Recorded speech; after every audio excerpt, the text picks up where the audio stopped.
Greetings and welcome to Education in Focus, powered by Chalkboard News. I'm Dan McCaleb, Vice President of News and Content at the Franklin News Foundation, which publishes chalkboardnews.com. Chalkboard is a news website dedicated to issues related to K-12 education. Joining me again today, as he does each and every week, is Chalkboard's K-12 editor, Brendan Clary.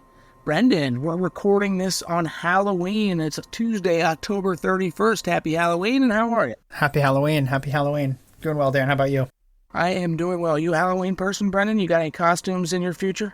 I don't. My daughter keeps asking me what am I going to be for Halloween, because she's very excited about it, and I have no clue. I used to be into it, but I don't have a clue what I'm going to cobble up to try to go trick-or-treating, so we'll see. Brendan is the father of a couple very young children. I've been there, done that. My kids are off in college.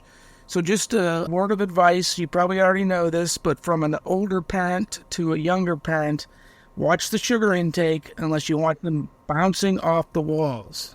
Yeah, we're going to go trick-or-treating and then get in the car for a few hours, so hopefully... that puts them to sleep, yes. Yeah, we'll see, so... Brendan, you've written a lot at Chalkboard News in recent weeks about online learning courses that continue to be used across the country post-pandemic, but concerns over how vulnerable they are to student cheating. Brendan, tell us a little bit more about this story. We have talked about this on Education in Focus in the past, but why do school districts continue using these platforms if they're so susceptible to cheating? Yeah, that's a great question. I think that really it boils down to cost, right? And that's something that administrators I talked to brought up with me. They said essentially our budget is so thin, we're not able to pay for more teachers given the economy or the teacher shortages that they're finding in rural parts of the country, right? They said, it's just much cheaper to kind of outsource some of that. And so that is a large consideration. And same thing too for credit recovery students, for students who maybe failed a course.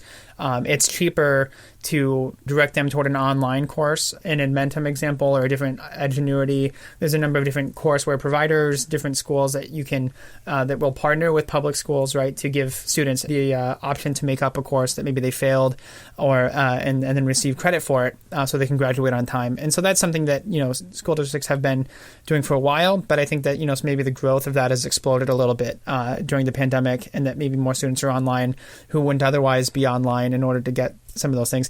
But really it is a little bit cheaper than having them go back into the classroom, because then you have a larger class size, and that can be problematic in terms of it can be difficult for administrators to try to figure out how to get kids to retake classes maybe that they failed, while also getting the next wave of students in, right? So that's one of the biggest reasons that has been brought up to me.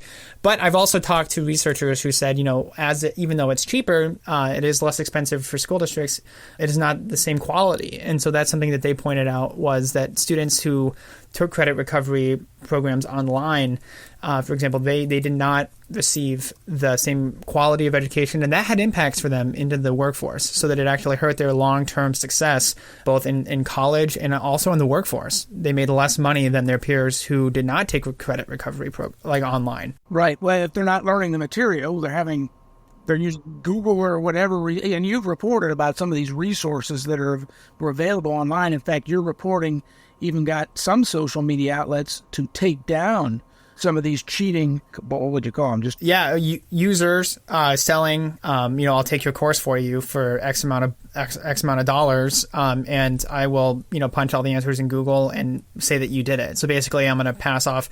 It's one of the older tricks in the book, right? I'm going to do your schoolwork and say that you did it for money. So, well, if this were going on in school, Brendan, meaning if there was a massive cheating scandal going on in person, in classrooms, etc., I don't think school districts would be so quick to overlook it and not do anything about it. So that puzzles me.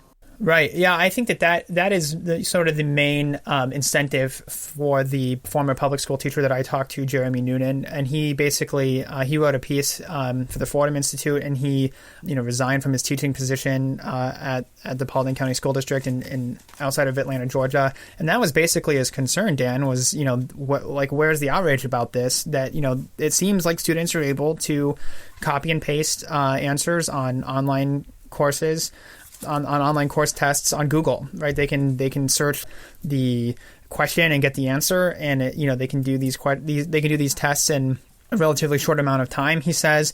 And he walks people through. He took a video of being able to do that, right? Of taking a test and searching the answers and being able to find the answers on Google.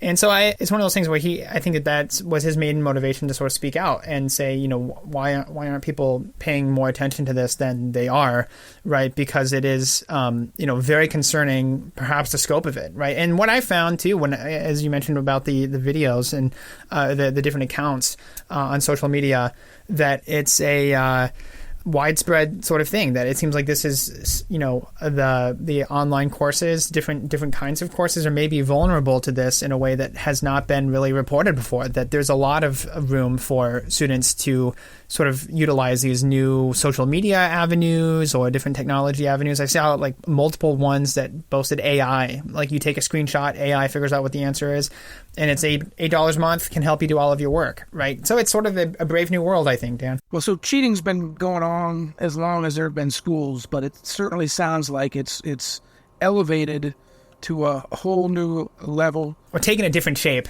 right? Yeah. Yeah. Brendan, I do appreciate your reporting on this.